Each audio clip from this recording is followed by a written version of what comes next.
It's CMPRadio.net, man. It's your boy Uncle P. I am live from Vets Fun Center, man. But I have the people at Good Energy coming from out Swarthmore College, man, to sit here and talk to you about what good energy is, right? What mindfulness is. I got my homegirl Stacy Mandel to the right of me, right?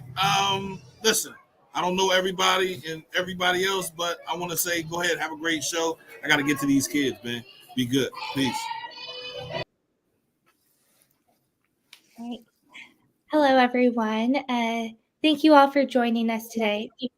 Before we start uh, into the conversation, we're going to start with a land acknowledgement. So, Nolan, would you like to? Absolutely. Appreciate everyone showing up tonight. But before we get rooted into what good energy and what that really means, right? We wanted to take a brief pause to reflect and remember that we are on the land of the Lenape Indians as well as the Okihakan Indians. It'd be I'd be remiss also not to mention that 340 years ago, the Treaty of Peace and Amity was signed right here in Chester, former Okihakan territory and Lenapehakan territory, right?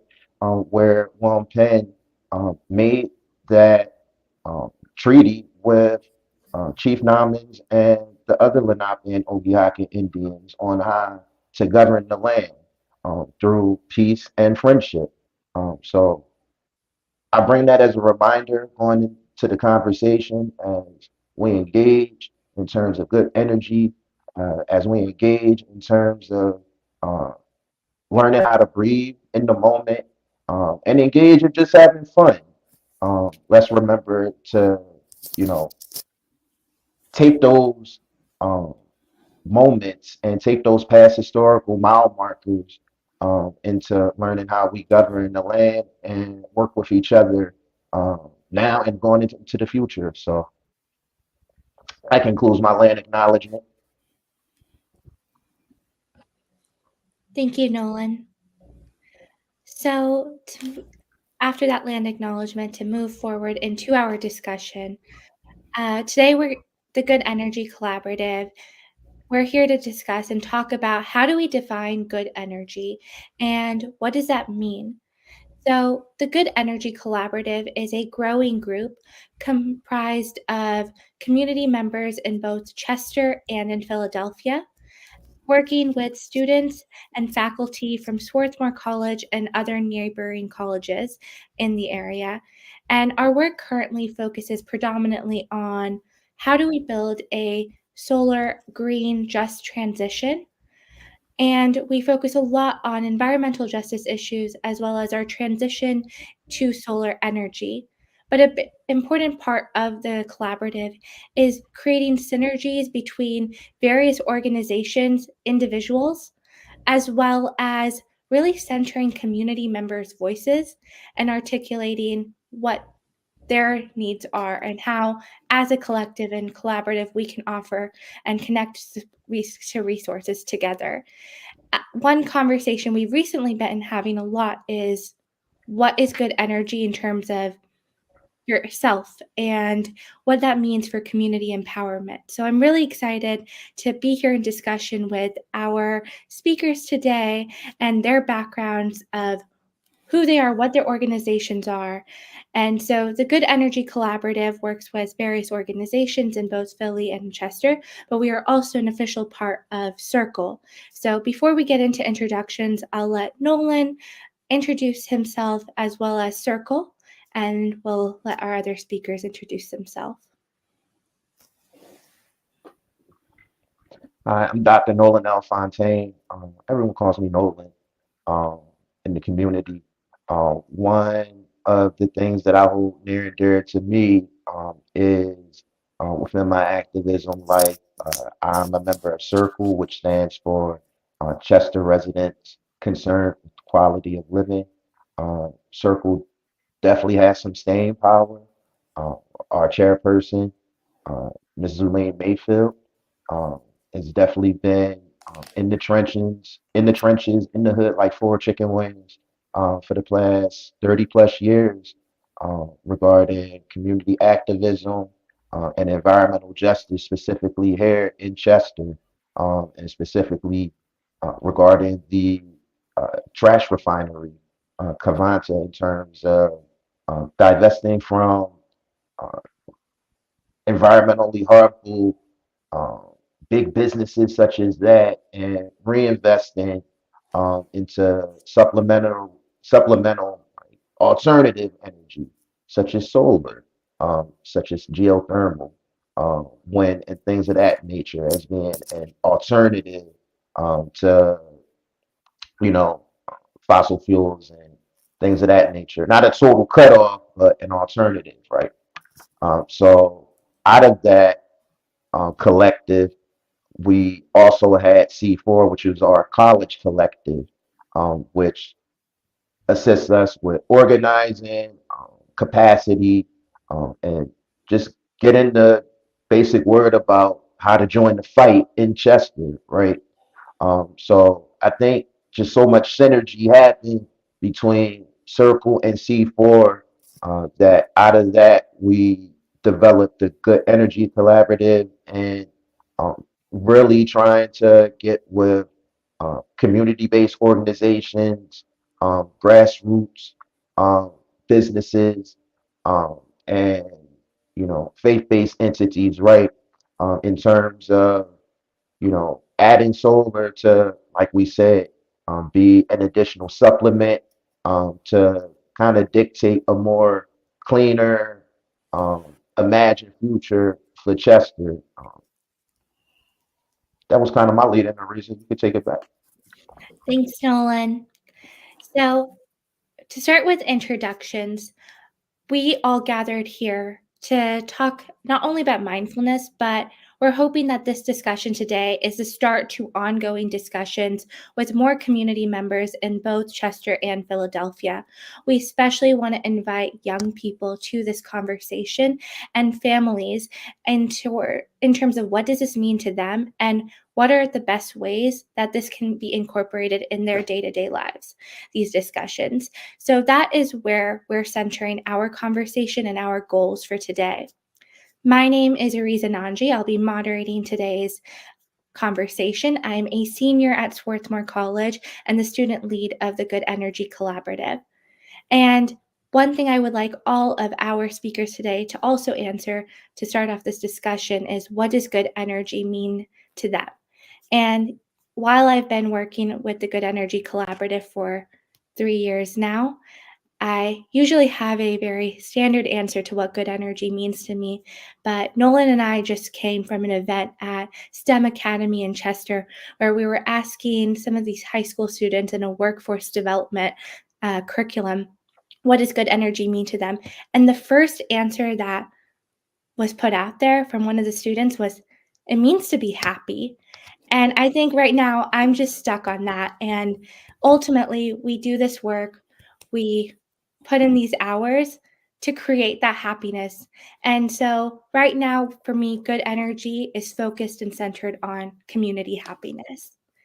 So, I'll have you introduce yourself, the organizations you work with, and what does good energy mean to you? Yes, it's wonderful to be invited into this conversation. My name is O, and in many ways, I belong to a lot of organizations, but the two that I want to focus on in this moment, um, first is I'm a Quaker, and as a Quaker, the, a faith-based organization, we have been very committed during this period of time of really addressing um, the harm that Quakers have actually facilitated with the indigenous people of this land, specifically with the boarding schools, also addressing racism within the Religious Society Friends, as well as environmental justice. And so I'm really proud in so many ways to be affiliated with Quakers who are challenging themselves in really addressing. Definitely, they were a part of the abolitionist movement And as they were committed to abolition, they also had slaves. And so we're confronting these things, and we're learning how to lean into each other within community, and often working with the practices of mindfulness, rigorous honesty, and a commitment to holding each other accountable faithfully. Um, the other thing that I appreciate about the Religious Society of Friends, the organization, is our commitment to recognizing that that of God dwells within everyone, and we don't always act as if that of God dwells within everyone. And so we're kind of like uh, reclaiming what does that really mean. The other organization that I want to speak to is Philly Thrive. Philly Thrive is an environmental racial justice organization committed to grassroots community building, and specifically holding environmental agencies and the largest organization that is developing the land, Hilco, accountable to a concept of no decisions about us without us, and declaring that it's imperative that the communities that they are going to be working in have a seat at the table. So I'm proud to be a part also of Philly Thrive in their grassroots movement, community building, and a commitment to making sure that we have clean water, clean air, and relationships that lean towards healing rather than relationships that are rooted in annihilation. And again, I'm proud to be here. Thank you for the open door. Thank you, O. Drew, would you like to go next?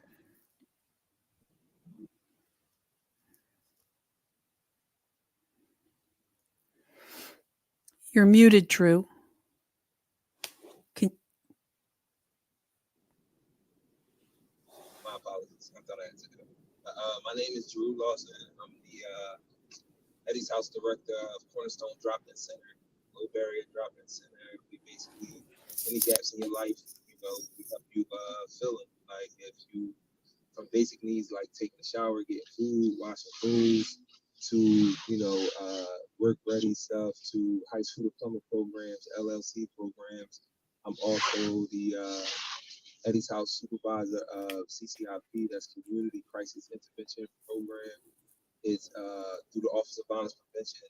It started off as basically community response to gun violence, but it turned into, incident driven and then community sustaining. And so the community sustaining part is all of the stuff that you probably should be doing first for preventative measures, just getting in front of all the things that lead to gun violence. Because gun violence is an end result. Gun violence is an end result from housing instability, from food insecurity, from a lack of education, poverty. So we started as a part of CCIP to just get into all of those different things that can be preventative measures, just getting ahead of it. And environmental justice issues becomes a point of attack for lack of a better word, for what we do, like making sure communities is clean, making sure abandoned lots are cleaned and turned into safe spaces and green spaces, getting abandoned cars off of the block, helping people be able to beautify their community. It, helps change the tide when you come to how you feel about your community, and then how things should happen. So that's another one of those issues that you get in front of before the gun violence. Also, I do a podcast, Philly Service Announcement, every Tuesday, 5 p.m., Rockaware Radio, and it's a resource show. And it has moved more into being a reentry show as well, because I'm a returning citizen. I did 20 years uninterrupted. And my whole goal has been like being mindful. The reason why I talk about mindfulness, I want to talk about is critical thought and identity is what helped me change my life, to understand what my place was in the world and how I should be moving in the world amongst people, and in particular my people, and those very unique but very obvious issues that Black folk in America face. So I come to this with good energy in so many different things, but it starts off with having critical thought, being able to understand outcomes, people are moving the way they're moving because they don't know how to think. Reason and logic is taught.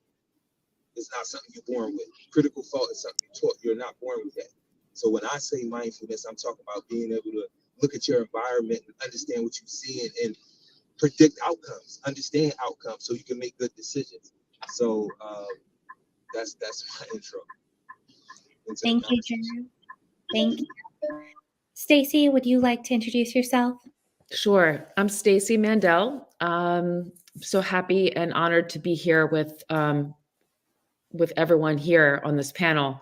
And I'm the founder of Big Mindfulness and Meditation. So I spend part of my time working with youth and adults in all settings, schools, privately, communities, in prisons. And then I also spend half of my time working for PHMC, Public Health Management Corporation, which is a large public health institute, a nonprofit based in Philadelphia. And I'm a mindfulness intervention specialist working with middle schoolers and high schoolers who are labeled with quote unquote special emotional and behavioral needs. The bridge between Chester and Philly, since we're talking about both Chester and Philadelphia communities, I think in particular for this initiative, this organization. I used to work in Chester for over 3 years, teaching mindfulness in the schools there to help the school ameliorate their punitive practices, right? To keep kids in school and out of the pathway, which is the pipeline to incarceration. And working with those youth, I really got to listen and pay attention to their realities. And I ended up getting involved with a lot of different endeavors to try to primarily support youth in Chester. And so, I also I live in Philly and I work in Philly. So I'm kind of in both areas, both regions. And the question about what does good energy mean to me? It's really this. It's like being together with people who are different than myself, and just listening and like hearing people speak their truth. I think, we all have different really obvious truths that we feel called personally to help bring forth into the world. And it's a responsibility. It's a responsibility to do that.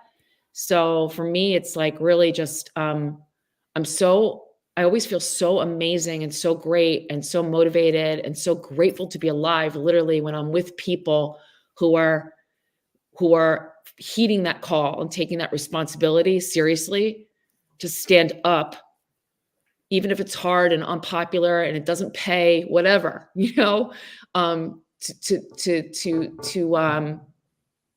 do only what they can do. So that's kind of what good energy is to me right here in this moment. Thank you all. These were wonderful answers, and I'm so excited for the discussion that we're about to have. So all of you have worked extensively with various organizations and in particular youth. At the Good Energy Collaborative, we're really focused on supporting young people and creating their vision for their community. Unfortunately, unjust global systems like capitalism continue to maintain a violent status quo. I want to start off the discussion by asking you all what you see are some of the biggest challenges facing young people in the communities that you work with and in your own community. Nolan, would you like to start off with this? Sure. So some of the opportunities that I see that are missing are, I think I can take from the young folks that live in my community is just having access to, you know, clean air at times, like whether it's, the planes that are going over or the noxious fumes that are coming out from about 5 blocks from our complex. I think sometimes we see that emerge into um, ways that they play or ways that they're not able to play. Like I think about a lot of the a lot of the youth, a lot of the young boys that have asthma, that have a nebulizer in house. That was kind of what my childhood looked like. And I also think about within the schools, right? In our recent conversation with some of the students, right, a reason in terms of having access to folks within um, certain industries that are touchstones that they can, access within a stone's throw. So, I think as we identify some of those necessity areas, kind of like how we did today, we can begin to identify, especially from good energy perspective, how we can show up or how we can provide capacity somehow, some way, right? Absolutely. And thank you for bringing up, both of those factors of what the environment looks like and also what is happening in the systems that are created to supposedly help and benefit or grow the young people. That conversation you're referencing, Nolan, really stuck out. How everyone in the room was able to articulate where the prisons were in the community, where or who are the big CEO names. Yet they asked at the end of that discussion, why don't I get to hear about the cool people in Chester doing amazing work? Why are these two things separate? Why am I seen as the other? And coming from young people, being able to articulate clearly that just demonstrates such an inequality that exists in the systems that are created. Um, oh, I would like to invite you to share your thoughts on this. Yes. Often I feel one of the challenges, one of the major challenges that our young people are dealing with are old paradigms that are kind of like holy cows that you're not allowed to touch. And one of those old paradigms that we force our children into is the distortion of superiority. Capitalism is all about pitting people against each other, specifically competing against each other for crumbs often. But one of the major paradigms that we constantly keep our young children chained to is competing to prove you're superior. It shows up in grades: A students, B students, C students, D students, 4.0 students, whatever it is, constantly competing against each other to prove, again, superiority. And often people are rewarded, highly rewarded, in maintaining that distortion. So instead of supporting our young people to break out of the chain of superiority, which would then allow them to interrupt divide and conquer mentality, and to encourage us moving into the direction of, again, interrupting a culture that facilitates harm by declaring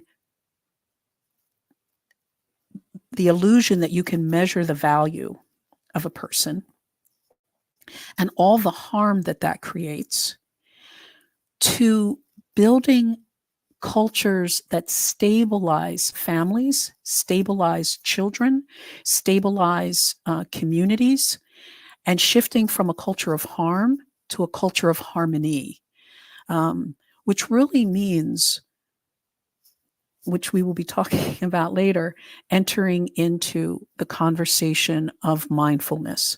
How do we care for our bodies? One of the answers that I didn't respond to is my definition of good energy. And I tend to work with acronyms when I'm looking at complex systems or thoughts. And the acronym that I work with for the term good is generating optimistic organizational development. And so this is a culture, again, that is so rooted in harming our children, actually sacrificing our children. We sacrifice our children all the time, and usually we sacrifice them for money. And so there's a shift that is needed.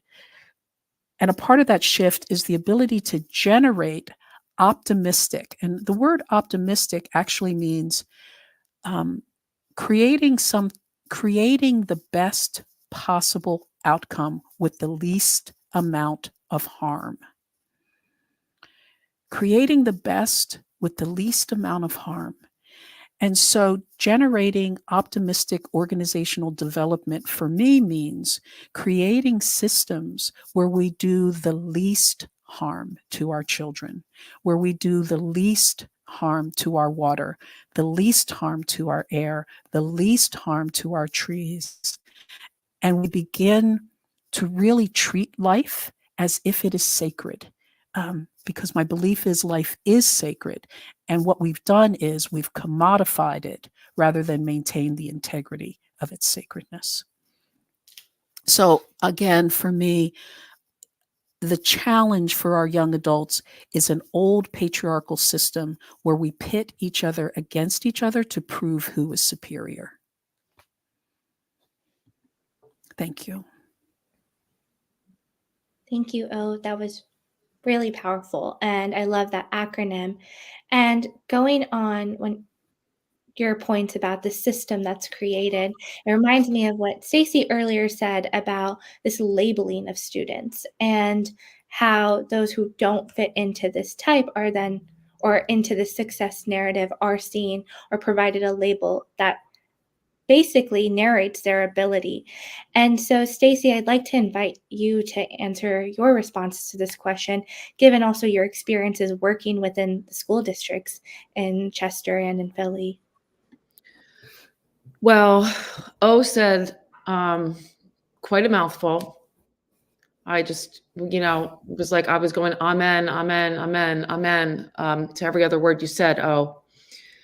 I think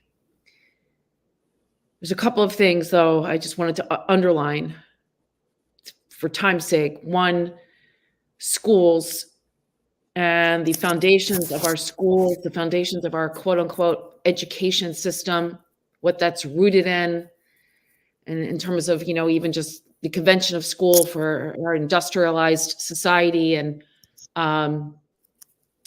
again, patriarchal systems and all antiquated systems, not just patriarchal. I feel like it is really just about right now a rat race for crumbs, and that kind of combines with the other thing I wanted to underline, and I don't know how to separate them exactly, but something like stolen focus. The focus that's been stolen from our youth, that's constantly being taken from them. Just a couple of examples. I think it was Noel who talked about the environment and the toxicity in our air, in our food. And yet kids are being blamed for their behaviors. For example, ADHD and all the medicine and all of the labels and all of the modifications and all of the real actual attention span issues, learning issues. Our phones are, it's not just our phones. Our phones could be designed in a different way, but the people who run these apps like Facebook, Twitter, whatever it is, TikTok, I can't keep up anymore. I'm not so great, but those are designed so that a few people can be, billionaires. And there are other ways to design those apps so that they're not intentionally hijacking our brains and our kids' brains when they're so vulnerable, still developing. I could go on. There's a lot of different ways, but really, like, our schools and the system and the way that they're designed, I don't feel like supports kids and even noticing or being aware of who they are, why they're here, how can they be curious? How can they possibly learn more inwardly to see what makes them come alive, so they know different directions that they can authentically show, move forward in and want to actually learn more about. It's just all about external stuff to pay attention to. So that's one. And then again, we are literally stealing our kids' focus so that a few people can be, billionaires, gazillionaires. Hope that answers the question. It does. Thank you, Stacey. And this idea that you brought up of, stolen attention and the systems are failing. Jeru, I'd invite you to speak since you're coming in from your work in a different perspective, where Eddie's House is actually providing resources when schools and other systems are failing. And what does that conversation look like, especially when it comes to answering this question about, what are young people asking for, and what are your experiences in this discussion? So the first thing is what we just alluded to, what is the school system actually for? When we wonder why my niece can start school and a week later 30% of the children not showing up, and school just started and her school is not unique. So the children are rebelling against something that's not working for them on purpose. And they understand it, they just can't articulate it. So what we introduce into the system is giving them that understanding. Like I said, what is critical thought? What are outcomes? Where is the best place that you can place yourself as a young person to be able to start living your best life? Everybody say their best life, they want to get, I don't even want to go into getting a bag and all that, because that's capitalist language, and that's part of the problem. And then the thing is, these children understand that they're being dumbed down in school. They just don't know how to tell you. So they act out. They're being dumbed down on purpose so they can become workers, consumers, servants, slaves. It's, industrialization of America was just a transfer of ownership. We went from slavery in the South to slave wages industrialization. That wasn't changing what the system was. It was just changing the ownership. So our children, they understand it. They just don't know how to tell you. So that's what I get from a lot of these young folks. They want to learn. They just don't want to go to the places they say they're supposed to learn at, because they're not learning. They know that people don't care about them. They know it's a small percentage of people who do, and the rest of them is going to burn them out. And they know that their parents don't know neither. They know that. Because you know how they know that? Because everybody has blamed the parent who didn't know, who came through the same system. They're the scapegoat for these children. And the children are starting to understand that too. They're going through issues with their parents, but they do know, my parent don't know nothing because I don't know nothing. Again, but they don't know how to articulate to it. So that's when we step in and we say, okay, I'm going to teach you how to think. Because again, reason and logic is taught. Critical thought is taught. You're not born with common sense. I know people like to say it, but it's not true. If you want a servant, if you want a mindless consumer, if you want somebody that's stuck on their phone all day, don't teach them how to critically think. And they'll watch all kinds of stuff to just feed their desires. Because that's what happens when you can't think critically of what's going on. You want the immediate. What is the immediate? My pleasure, my desire. These kids understand, they just don't know how to get out of it, and they don't know how to say it to you. So that's why they acting out. And then another thing that's very much about good energy for me is literal good energy of people. We're teaching our children not to trust people. We're teaching our children everybody is going to snake them. Everybody is going to try to use you. Manipulate the system whenever you can. That's what we're teaching our children. That's bad energy. And they take it everywhere they go. We teach them how not to be social with the phones. So when they come in places where they need to be social, everybody's socially awkward. It becomes bad energy because they don't understand it. They think people are being negative when they really just don't know how to socialize. This is what's going on with our babies. This is what's going on with these children. This is what good energy actually is. Are we going to give these children good food? Because that's another thing for me. If you give a child healthy food, you'll see a change in their behavior instantly. Give them healthy food for a week. You'll see children acting ways you never, be like, I thought everything. No, they just not eating well. They eating Takis for breakfast. They eating all this sugar and salt and processed stuff. Because that's the new poor people food. Give them as much processed stuff as you can. The poppy store gut. It's a joke in Philadelphia. It's a real thing, and it comes with an attitude. and the way that your body is going to respond to eating this food that's not good. And then that goes into the phone, into the drugs, into the stress, into the drama. And we just got a continuous thing going on, and it's starting very early. So when you say about capitalism and system, we understand what the school system was intended for. When you ask about our children and what are they saying, they're letting me know, and anybody that'll ask, because they want to tell you the story. That's another thing. Our children are not in this space anymore where they don't want to tell you what's going on with them. Every child I talk to, they want to tell me their story, and I'm listening. So when we talk about systems and we talk about capitalism, we got to talk about what the school system was really intended for, as it pertains to capitalism, to make you a worker and a consumer. What you're seeing out of our children now is they understand that this thing is not for them, so they rebelling.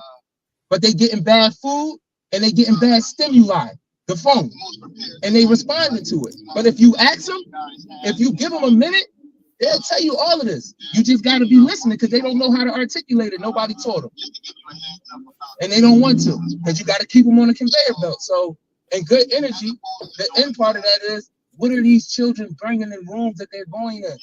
How are they looking at things? You understand what I'm saying? They thinking everything is negative, so they giving out. Even if they come into a room where it's positive, they've been told not to trust anybody. And then what O said is very much real.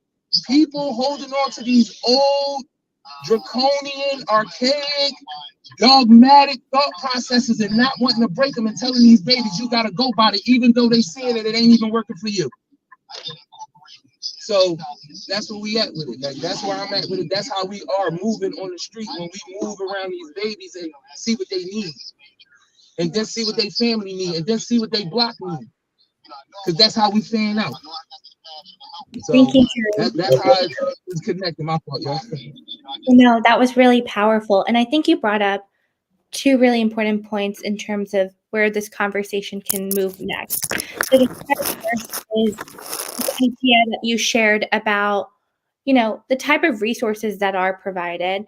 I think there's a lot of programming and policies that are passed often that are aimed to quote unquote or help, within these systems, but yet they fail to provide the actual needs of the community or fail to listen to what community members need or what the youth are asking for.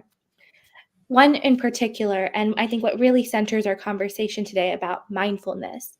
So, in the documentary Divided Attention, which talks about this mindfulness curriculum that was taught, that Stacey was involved in the Chester Upland School District in Toby Farms, we saw the benefits of mindfulness in actually reshaping student ability narratives and also providing a resource of like student empowerment.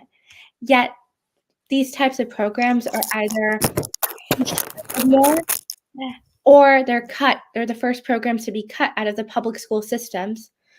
And these are especially true realities in communities that are marginalized, communities that are predominantly people of color. And so I want to move this conversation in that direction in terms of, from all of your experiences in the communities that you work in, why do you see that these practices of not listening, of cutting out programs that are known to be successful, that are helping and actually wanted by the community members, why are they not being pushed forward? Nolan, we'll start with you for this one. I think it's a multitude of ways, sociologically, right? Multitude of ways sociologically that in my head kind of intersect when we look at especially the economic and the political aspects. The way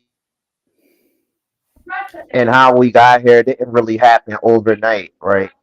Um, when I think about, the city of Chester, both our political and our educational institutions are under receivership, right? So we have to do a longitudinal um, understanding of understood longitudinal like overview of, how I got like this, right? In terms of, you know, why these things have been taken out of our communities.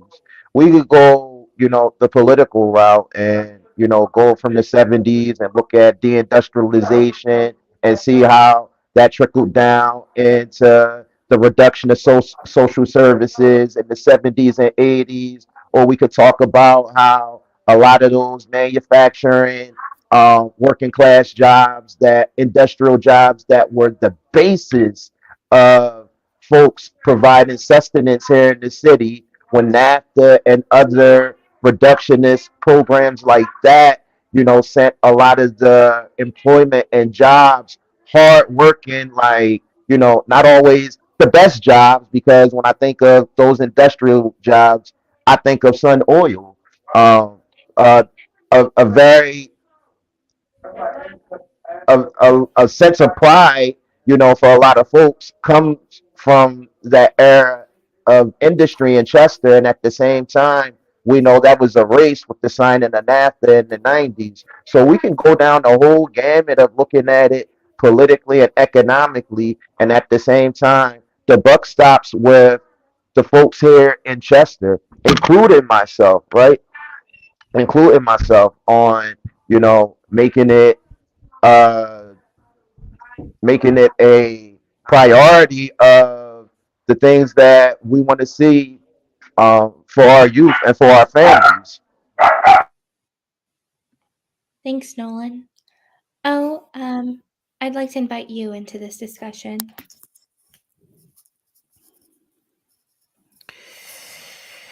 That's a big question.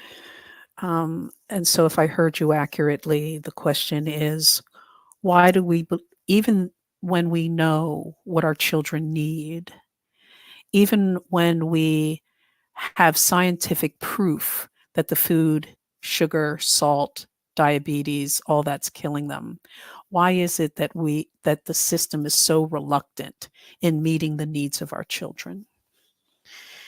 And unfortunately, to me, that's a simple question.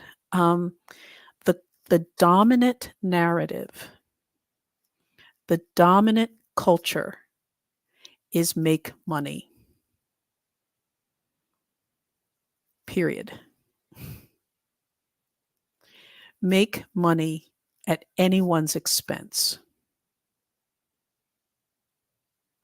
At the expense of our air, at the expense of our water, at the expense of our trees.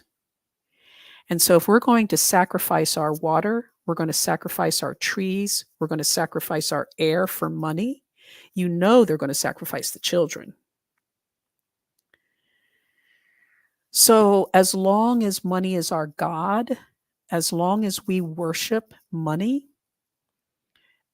the price we end up paying for that particular narrative is our health. I can't get any clearer than that. The price we pay for having money be our God is our health, our mental health, our emotional health, our spiritual health, our psychic health, the health of our planet, and the health of our families. So the dominant culture is about profiting off of fragmentation. The dominant culture is about profiting off of instability. They want our bodies unstable because they can make money off of that. And so again, as we move in the direction of mindfulness, mindfulness is literally giving people the tools to reclaim their sanity. This is about reclaiming sanity in an insane world, because only an insane thought system would destroy its own air. I mean, like, who does that? Like, who does that? And so it's imperative that we provide our community members with the necessary tools of breathing, slowing down, reclaiming our food, but especially reclaiming each other and learning how to create sanctuary for community, to bring our trauma into space where we can look at the effects and the impact of trauma and how that has wreaked havoc both internally, in our family systems, in our communal systems, in our governing systems, and on our planet. So again, as long as money is our God, the price we will pay is our health. And mindfulness is an opportunity for us to reclaim our birthright to sanity and loving each other instead of sacrificing each other. Thank you for hearing me. Yes. Thank you. So, Stacy, since I want to invite you to jump in here in terms of your experiences, especially being a teacher in that space, and what insights that you could provide into this discussion here. Nolan and O, they get trophies, both of them, because they've said so much. So I just wanted to add, in terms of like, if you want to talk about nitty gritty and logistics of the barriers to programs, social emotional well-being and health, including the foundation of social emotional learning, in my opinion, which is mindfulness. I think, again, the structure and the system of what we want to quote unquote teach, and who the teachers are, is really backwards and really, really needs to be addressed. So, one of the big barriers I had was just even, finding ways to work with students so that they weren't quote unquote missing academic components. Even when leadership was on board or certain teachers were on board, there was still like so many honest, just even our tests, we don't have to get into it, but it's another example of who are the tests, certain tests serving? How are we using the information from the test? How is that guiding and informing instruction? What's the purpose for the test? What are we getting back from it? So you don't want to take kids, when they're gonna then maybe miss content. I'm using that word deliberately, for the test. I could not even get anyone who was in a quote unquote leadership position in the district, in Chester Upland School District when I was there, to observe or sit in or participate ever in the almost 4 years that I was there working with students. I invited and invited and invited. And people were on board, in writing, or, they would tell me, that they would come. No one ever did. Our principal at Toby Farms, Lamont Popley, amazing man.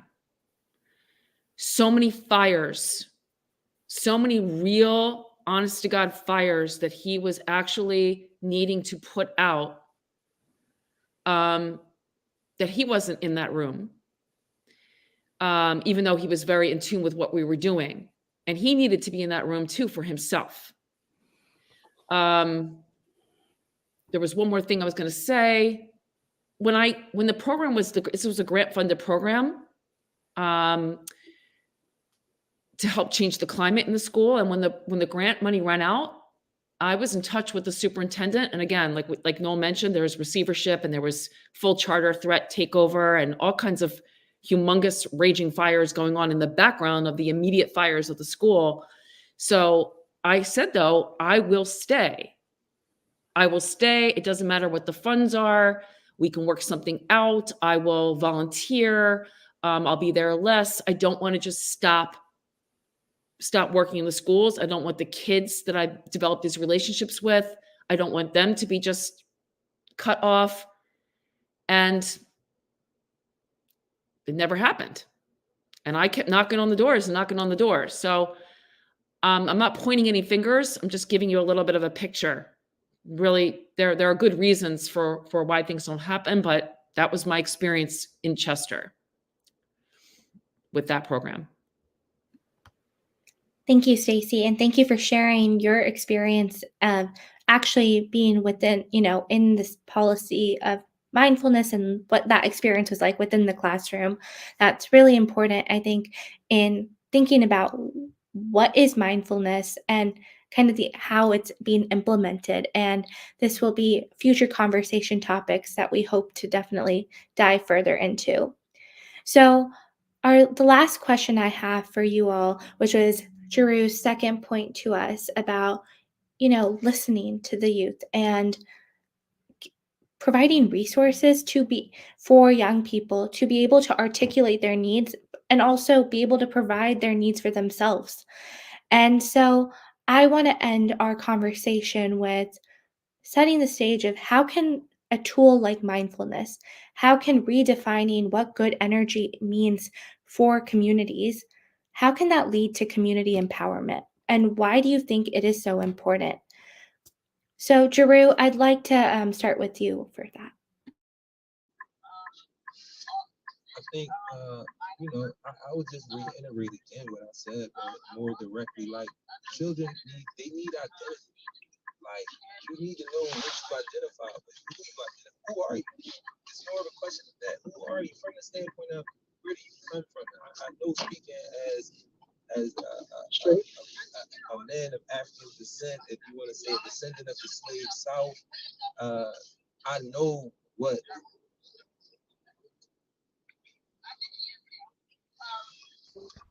Oh, Jerome, I think we lost you a little bit. Can you hear me?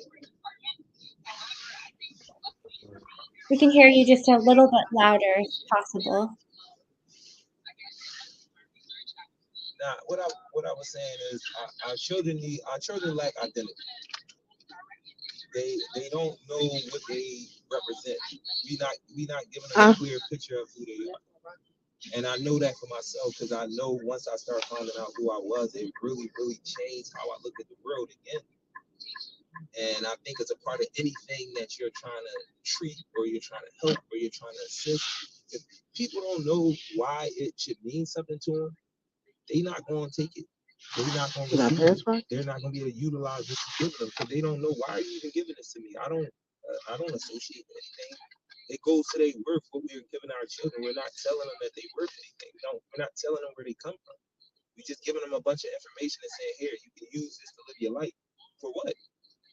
What am I doing this for? What am I connected to? Where do I come from? So my thing to, how we can begin to assist our children and, give mindfulness, being mindful of who you are.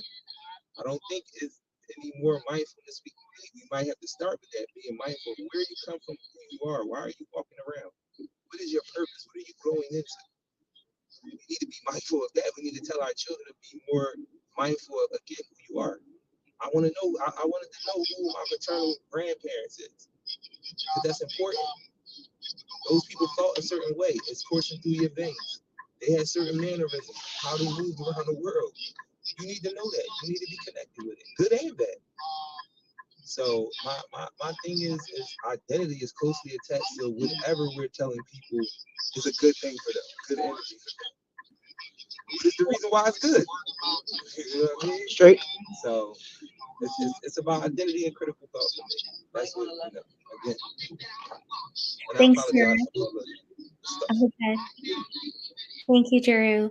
I think that's really important what you said about, a lot of this community building really starts with yourself and being able to really be comfortable and heal yourself before you can give towards providing for your community.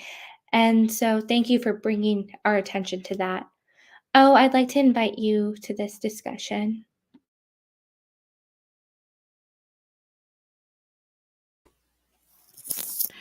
Based on my experience, life is sacred. And we don't treat life as if it is sacred.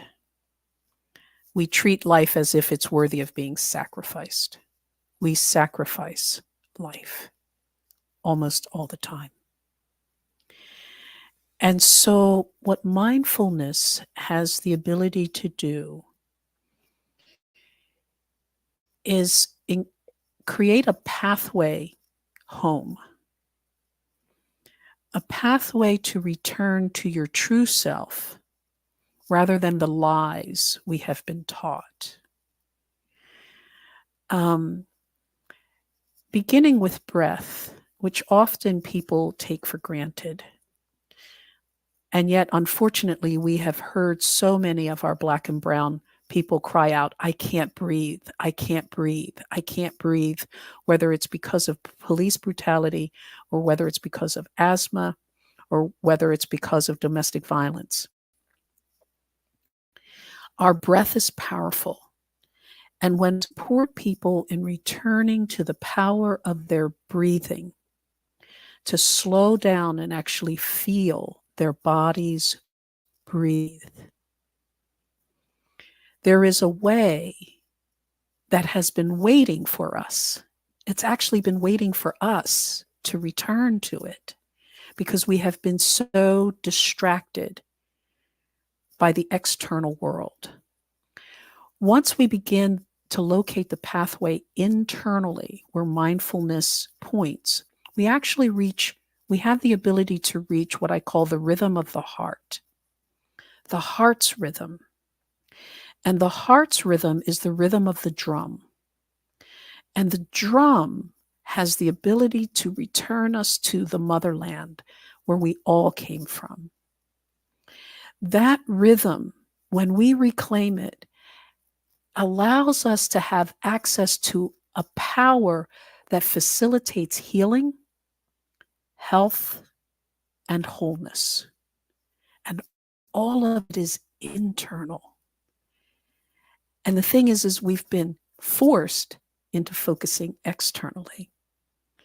But our liberation is to return home to the rhythm of our heart, where the heart and the mind have ability to complement each other rather than be competitive with each other. And when the heart and the mind actually complements each other, we find a peace that passeth understanding.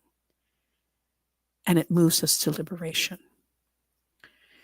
So all of what we have been looking for is actually internal, but we have been forced to look for it outside of ourselves, and that's why we haven't found it. Thank you, Oh. That was beautiful.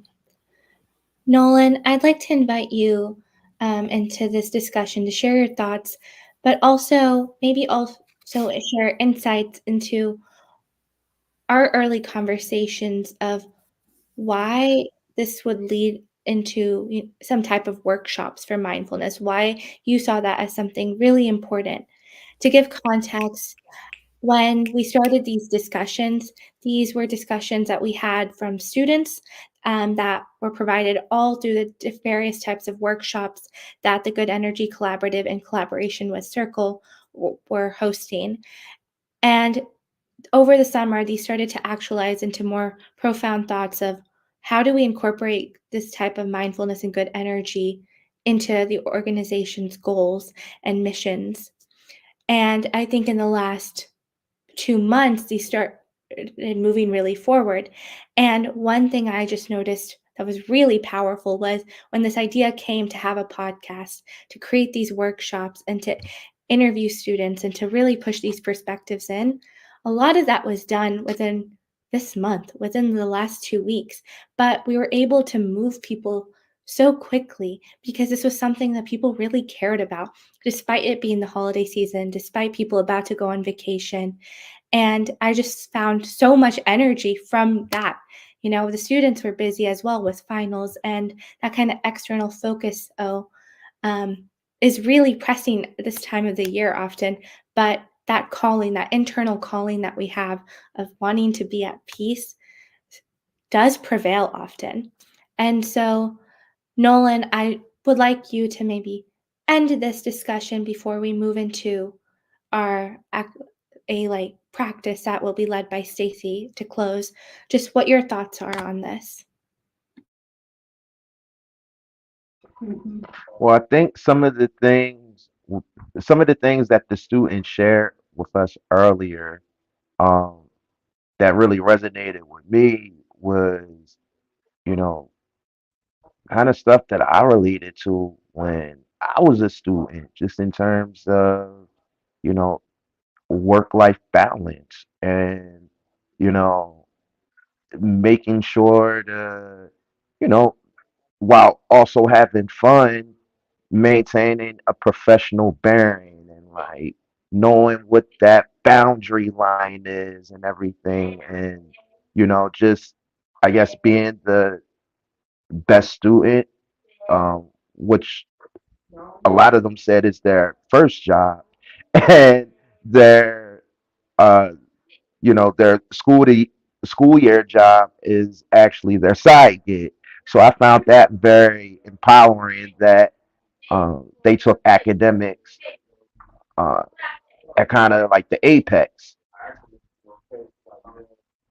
The other thing that I noticed is kind of going back to what I said earlier is the need for, you know, having individuals that do model this, that have been through kind of the unlinear waves of success from Chester that, you know, um, incorporate these aspects of mindfulness in our lives.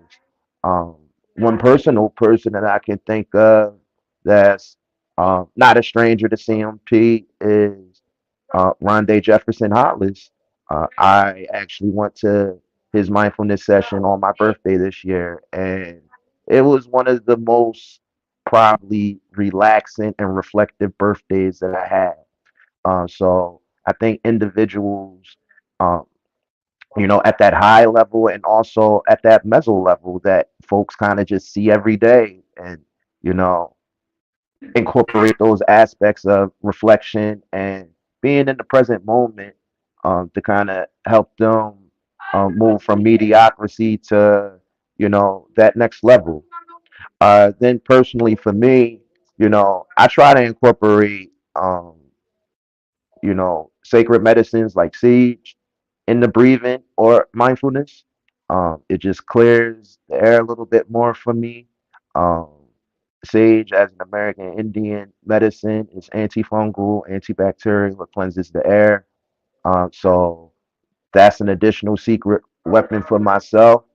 Um, I also personally suffer from anxiety, and I usually tell folks that anxiety is nothing but conspiracy theories about yourself.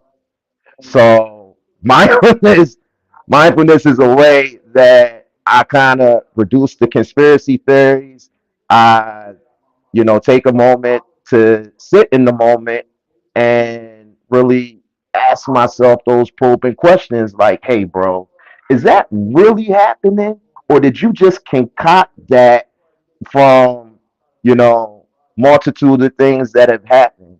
So for me, you know, seeing myself in those students and really reflecting and being like, wow, like, you know, I too struggled back in the day and still do at times with work life, social activism balance. And at the same time, I found that as a way to kind of reduce the conspiracy theories about myself and just be present. Thank you, Nolan. And I really agree with you. This idea of balance, and often you forget about it. And took high school students in a room after school to like remind us that ultimately, in order for us to do the work that we're doing, for us to continue to learn, continue to support our loved ones and our communities, we need balance internally. And so I'm really excited about what's next for the Good Energy Collaborative and all the organizations within the collaborative. We're hoping that this conversation is the initial start point to future conversations that are both hosted live to share to a broader audience, but also go into the spaces where communities are, where they're working, where the young people are showcasing their talents and their brilliant ideas.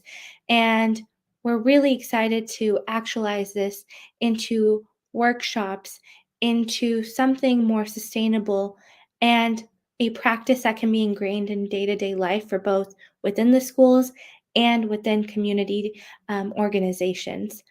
So I thank you all for joining us today. Before we end, Stacy has offered to lead us through a practice, and Do we have time? I think we have a little bit of time if left. Yes, if that still works for you. It does. Okay, perfect. But thank you all again, and Stacy, I'll give you the floor. Okay. Just wanted to make sure we had time. Yeah. So when I was thinking about good energy, I had mentioned that I just am thinking about, the environment. We're talking about toxicity and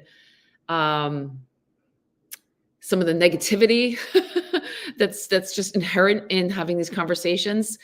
It makes me think of an ancient Tibetan Buddhist practice called Tonglen, Tonglen. This is not something I would necessarily offer in schools, but it seems to fit with our conversation here. It's basically the practice of giving and taking, and visualizing suffering, and using the breath, and just combining that all. And O was talking, I was thinking too about, she was talking about returning, and remembering, and the Sanskrit of mindfulness, the word mindfulness in the ancient language actually means to return or to remember. So Tonglen actually was, I think, introduced in the 11th century, when leprosy was running rampant around Tibet. And these meditation masters taught the practice of this particular meditation art to help those in India who were suffering from leprosy, so they could heal themselves, and then so they could also help heal other people. So this is a radical act, like you said, Aliza, taking care of ourselves. It's a radical act, not just for our own means of compassion and returning to our own heart, but really so that we can spread it outward. So just briefly, the practice basically goes like this. You just kind of want to settle into a position where you're comfortable, and just taking a few deep breaths until you feel a little more centered and relaxed. And if you're able to, closing your eyes, and if that's not comfortable, just maybe looking downward, and just bringing to mind someone that you perhaps want to help. It could be a friend, it could be a loved one, it could be a stranger, it could be all beings on the planet that you don't even know. But just bringing into your mind's eye this person or these people and their struggle. And then just simply noticing your breath in, noticing your inhale. And as you do, seeing if you can just focus a little bit on the heaviness of the negative energy, maybe the things that ail this person or these people. And just imagine yourself breathing in the condition of their suffering.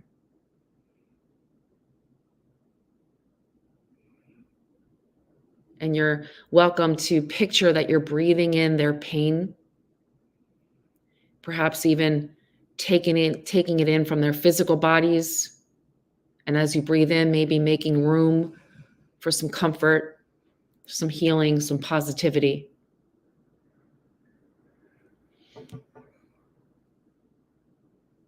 And then just however you're breathing out, no need to force it, just the natural breath out. When you exhale, breathing some happiness and some peace out into the world. Thinking about what you think might bring this person or these people comfort or joy.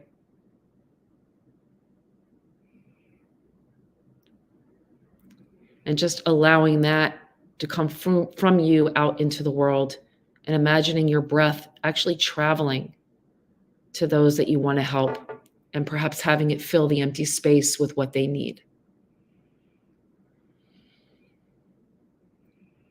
And then it's just a matter of repeating. So just, if you feel called, continuing the practice of breathing in the pain and breathing out peace over and over again until you feel that this process is complete.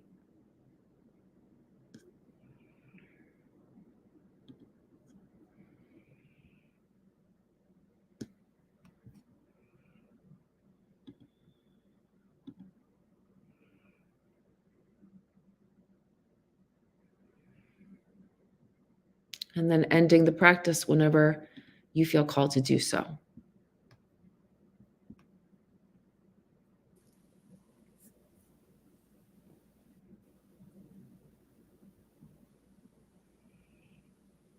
Thanks, Ariza. Thank you, Stacy. That was really left me feeling a sense of peace. I think there's been a lot of chaos going on my day-to-day and everyone's day-to-day, but also in the world. And so I'm really inspired by this practice. So thank you so much for giving us something to leave off with. I would like to thank everyone who is here watching us today. I know we went a little bit over, but we're hoping that we can bring in more people in our next conversation. And if you have any questions, you can always reach out to us at the Good Energy Collaborative or to any of our community partners. So thank you all so much. And thank you to all of you all for being here right before the holidays, before your break, to join and share your insights in this discussion. Bye, everyone. Have a good one, y'all. Thank you. So good to be with everyone. Blessings to each and all.